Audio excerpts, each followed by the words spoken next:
তোমরা কি ভাবছো আমি গোলাপের বাগানে বসে আছি? হ্যাঁ, ঠিকই ধরেছো। এটা আমাদের দেশের গোলাপ না হলে মরুভূমি অঞ্চলের গোলাপ। এটা আমাদের ভাষায় আমরা অ্যাডিনিয়াম গাছ বলেই জানি।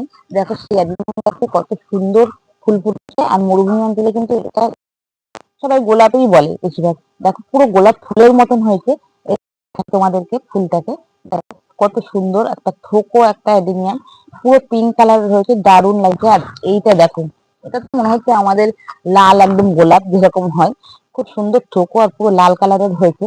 আর এখানে কিন্তু আমার অনেকগুলোই গাছ আছে, কোথাও সিঙ্গেল পাপড়ি আছে, এটা যেরকম সিঙ্গেল পাপড়ি দেখো, সিঙ্গেল পাপড়ি।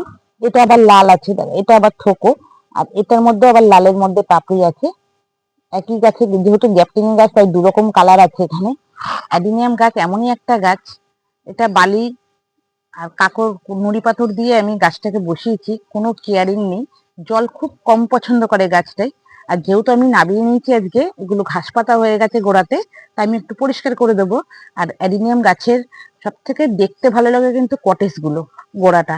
প্রত্যেকটা কটেজ দেখো তোমরা দেখতে পাচ্ছ এক এক ধরনের লুক হয়েছে। যদি তোমাদের কাছে আমি যদি একদম সোজা সোজা করে ঠিক করে আমি দেখাই, তোমরা বুঝতে পারবে এক একটা গাছের গোড়া এক একটা লুক নিয়েছে।